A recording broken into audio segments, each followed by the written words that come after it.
Aí, ó. Por que a sua camisa tailandesa vem da China? Canal Peleja. Pô, vou curtir, vou me inscrever. Por quê, hein? Oi, a polícia descobriu também um depósito de camisas falsas. É o da Atena, camisas falsas. É o da Atena?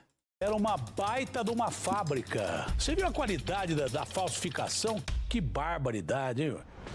O que você tá vendo é uma camisa original e uma réplica tailandesa lado a lado. Você consegue me dizer a diferença? Mesma coisa. Cara, esses bagulho assim, pra mim, vem tudo do mesmo lugar. Sendo que uma vai ser vendida pela marca, tá ligado? E a outra não. Pra mim é a mesma Em coisa. 1º de abril de 2024, o assunto mais falado das redes sociais foi um vendedor da Shopee que anunciou as camisas de futebol por R$1. Além das reações óbvias de acreditar que era tudo uma pegadinha, um golpe, milhares de pessoas decidiram apostar na sorte. Mas a loja acabou banida e ninguém chegou a perder dinheiro. Mais do que um momento bizarro na internet, esse dia mostrou como o mercado de camisas piratas, principalmente as tailandesas, está consolidado no Brasil. Nos últimos anos, a gente meio que aceitou o termo camisas tailandesas sem saber exatamente de onde elas vêm ou como são feitas. Mas os preços absurdos das ofertas e a grana que sobra para consumir futebol explicam um pouco dessa falta de curiosidade. A relação da camisa que você veste... Pô, cara, se tu não tem dinheiro pra comprar a original, não compra nenhuma. Na minha cabeça. Penso assim, na minha cabeça. Mas, pô, você chegar e a Nike, pô, tinha camisa da seleção brasileira de R$600, pô. Cara, isso é um absurdo, mano. Isso é um absurdo. A mais barata, se eu não me engano, porque era tipo R$600, é de jogador mesmo, que ainda fazem essas diferenças. E a outra, abaixo da de jogador, era 400 conto. Pô, isso é um absurdo, mano. Isso é um absurdo. Veste com a Ásia tem mais camadas históricas do que você imagina e dá origem a discussões que estão longe de serem resolvidas.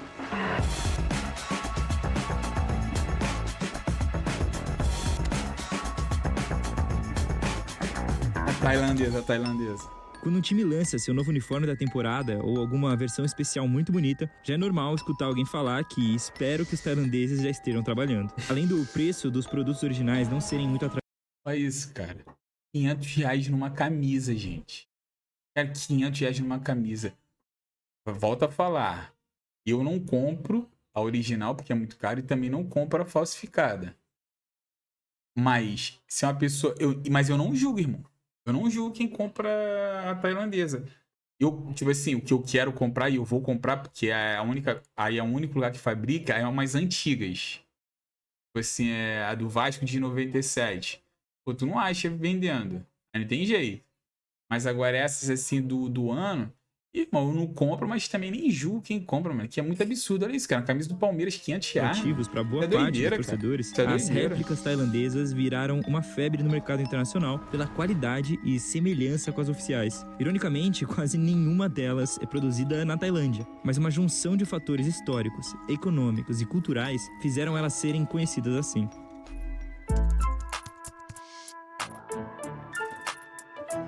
Dá uma olhada nesse mapa aqui. Antes da China dominar o mercado mundial, a Tailândia era referência na produção e comercialização de produtos piratas com seus famosos mercados noturnos. Bangkok já foi considerada a capital da pirataria. Queria Uma muito empresa conhecer de advocacia Bangkok. chegou a abrir um museu de produtos falsos por lá, com milhares de peças que foram confiscadas em processos contra a violação de direitos autorais. Thailand is famous for its counterfeit goods. You can buy just about anything here. Knockoff Prada bags, iPhones, Ray-Bans, even Viagra. A Tailândia está no centro do Sudeste Asiático, tem uma posição privilegiada no trânsito dos produtos e aproveita suas fronteiras com Camboja, Laos e Myanmar, por exemplo, para receber a maioria deles, que são produzidos na China e no Vietnã. Os custos de trabalho e a capacidade de produção em massa fizeram esses dois países se destacarem na exportação de produtos variados, enquanto os tailandeses focaram na sua especialidade, fazer roupas. A ironia é que, apesar da fama em relação à pirataria, quando se trata de roupas, a Tailândia ganhou reconhecimento internacional pela qualidade dos produtos originais, de grandes marcas, produzidos nas suas fábricas. A gente analisou um relatório... Cara, pra você ter ideia, acho que foi em 2000 e... Cara, não lembro, mano. Um casal de amigos foi pros Estados Unidos, mas isso foi tipo assim, 2011, eu acho, cara. Foi 2011. Uma parada assim. Cara, ele trouxe 3 camisas pra mim. 2011 e 2012, por aí. Trouxe 3 camisas e um casaco. Cara, das 3 camisas, uma tinha Made in Jamaica, outra era Made in Indonésia e a outra eu não lembro. As outras 2 peças eu não lembro, mas era tudo assim. Era nada fabricado nos Estados Unidos, tá ligado?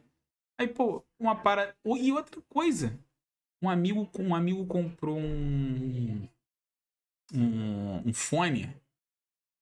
E aí, pô, AirPod, achou que ia ser um fone normal. Comprou, chegou, o bagulho igualzinho do iPhone mesmo, da Apple.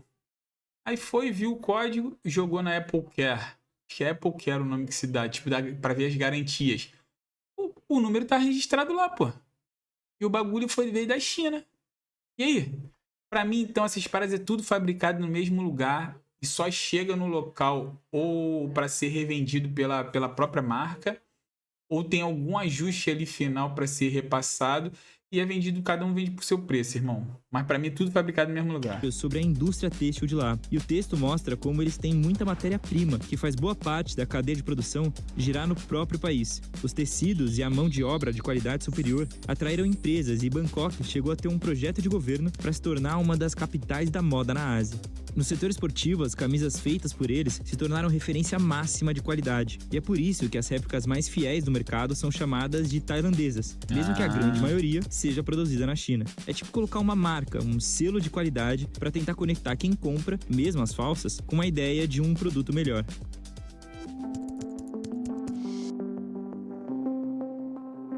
A história dos tecidos também é muito importante na cultura chinesa. A produção e comércio da seda na China Imperial deu nome à Rota da Seda, uma das redes comerciais e culturais tá aí, oitava mais série importantes do desenvolvimento das civilizações e do contato entre o Rota da Oriente e o Seda, Ocidente. pô. Já no século XIX, as fábricas de algodão de Xangai ficaram conhecidas como a indústria mãe da China e marcaram os primeiros passos do avanço industrial deles. Mas os processos que conectam a China ao mercado massivo de camisas de futebol é mais recente, com as reformas econômicas dos anos 70 e nas décadas seguintes, com o país se tornando o maior exportador do mundo. A mão de obra em grande quantidade e barata, junto com os planos de estrutura e logística, fizeram as empresas globais migrarem a maior parte da sua produção para a China, iniciando a onda mundial do Made in China. Enquanto a economia crescia, a cultura do consumo e as marcas ocidentais ficavam mais populares no mercado interno chinês. E assim como em outras economias emergentes, algumas eram vistas como artigos de luxo que carregavam um status de modernidade. It's only just opened, and already it's a major attraction in Beijing, the biggest Adidas store in the world. Beijing residents have caught the Olympic fever, and the German sportswear manufacturer is busy surfing the tidal wave of excitement. For the brand-conscious clientele, the three-stripe logo is a winner in the fashion world. Marcas como Nike e Adidas, além de aproveitarem a produção para exportação, olhavam para o potencial dos consumidores chineses, investiam no status dos seus produtos, faziam campanhas de marketing e patrocinavam a... Priscila, essa semana passada, comprou um Crocs pra mim e um Crocs pra ela. Na sola do meu tá Made in Indonésia e no dela tá Made in Brasil. atletas chineses. Comprou na mesma loja. No caso do futebol, enquanto a China desenvolvia planos para fortalecer a cultura do esporte, os clubes europeus também tentavam se aproximar desse mercado e expandir suas marcas. O crescimento do interesse casou com o crescimento da pirataria na China, com uma indústria tão grande que conseguia replicar produtos de forma fácil, rápida e barata. O país virou o paraíso dos produtos falsos. De uma estimativa de 30 bilhões de dólares na década de 80, o mercado global da pirataria hoje já chega na casa do trilhão, e a China sozinha é responsável pela produção de 80% dos produtos. Tudo isso reflete nas vendas das camisas de futebol atualmente. Enquanto o esporte ficava cada vez mais caro de consumir, os produtos piratas melhoraram e o acesso a eles ficou mais fácil. Ao mesmo tempo, o futebol ficou ainda mais forte como expressão estética, de moda e de identidade. As camisas se tornaram peças desejadas por diversos públicos, e a busca por modelos diferenciados, retrôs e alternativos só poderia ser solucionada pela indústria chinesa. Tem até as famosas camisas conceito, com designs que viralizam nas redes sociais e nem chegam a existir como produtos oficiais, mas são produzidas por causa da demanda da galera.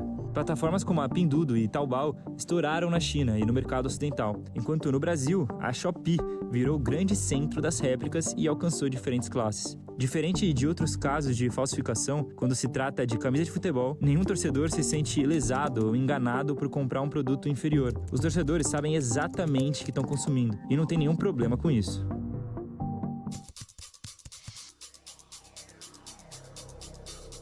Em uma matéria de 2025, The Athletic passou 9 meses investigando o mercado de camisas piratas na Inglaterra e apurou que na temporada 2023-2024, os fãs da Premier League gastaram 180 milhões de libras em réplicas. O argumento principal é sempre o preço abusivo das camisas oficiais. Cara, fui no estádio de Real Madrid, as camisas de lá são caras, mano. Doideira. É caro até pra eles, tá ligado? Você pergunta pros locais, é caro pra eles também. Mas além do bom negócio e da qualidade, existe uma percepção geral de que pirataria é um crime sem vítimas. Esse é o ponto principal que autoridades e forças de segurança tentam contestar, afirmando que esse mercado causa um prejuízo econômico enorme para as economias locais e para os clubes. Mas eles também costumam argumentar que em muitos países o dinheiro da pirataria serve para sustentar o crime organizado e tem até relação com tráfico humano e terrorismo. Eita! Technology leads to complex globalized supply chains and also introduce opportunities for criminals to infiltrate these production channels.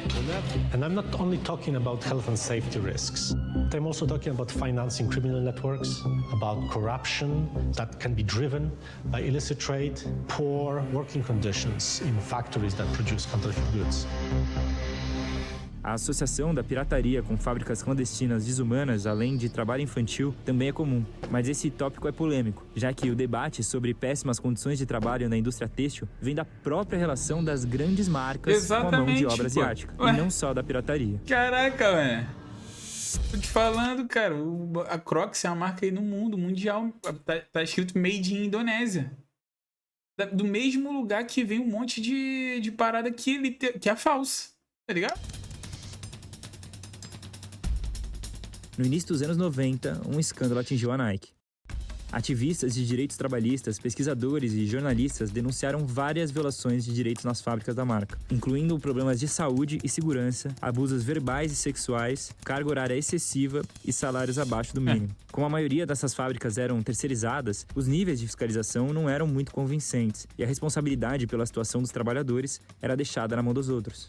And we were going to live on the workers' wages, $1.25 a day for the next month, to try and come maybe to a better understanding of what it's like for Nike factory workers to make this kind of money and live under these conditions. E vende 600 quantos, tá aí, ó. O debate ganhou reconhecimento no mundo depois do relatório do Jeff Bellinger, em 1991, um ativista que denunciava os famosos sweatshops, ou fábricas clandestinas da Nike na Indonésia. Apesar da Nike não ser a Aí, Indonésia aí que eu falei, ó.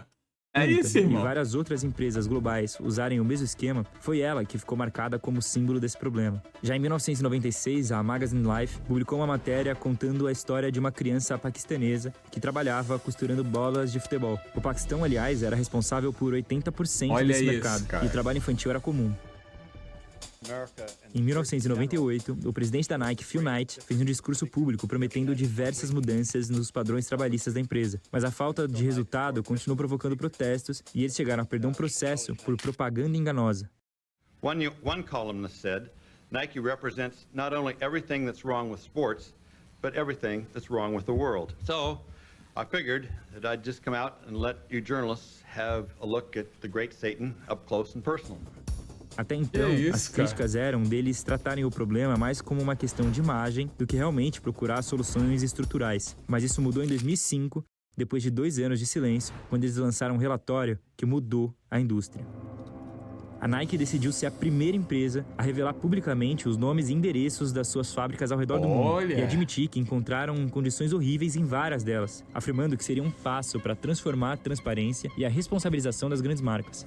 Isso porque, até aquele momento, todo mundo escondia seus fornecedores, alegando que revelar essa informação traria desvantagens competitivas. Mas as organizações de defesa dos direitos trabalhistas diziam que essa era só uma estratégia para dificultar a fiscalização e produção de relatórios sobre as condições de trabalho desses lugares. O documento veio com propostas de mudança em toda a estrutura e planejamento da empresa nesse sentido, propondo uma competitividade responsável e um olhar mais sério de todos os concorrentes para os trabalhadores. Maneiro.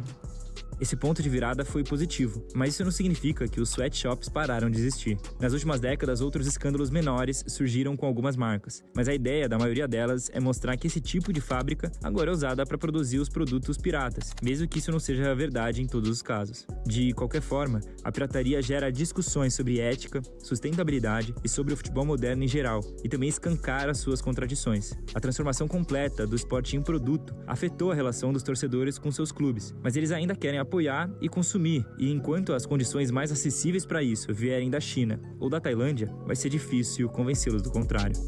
Cara, é fogo, mano. Aí eu pergunto, por que não se tenta construir uma estrutura em que tente viabilizar preços mais acessíveis do material esportivo? Que, cara, não tem como, cara. Não tem como. Tipo assim, uma camisa de time custar R$500, pô. É bizarro. Aqui, ó, que eu falei, quer ver? Mentindo não, ó. Pô, esse aqui tá sujo de... Tá sujo, ó. Ó.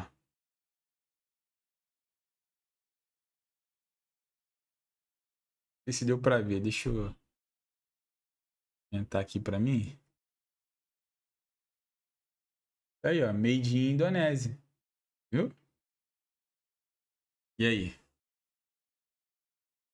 Comprou aqui no Rio. E o dela veio made in Brasil.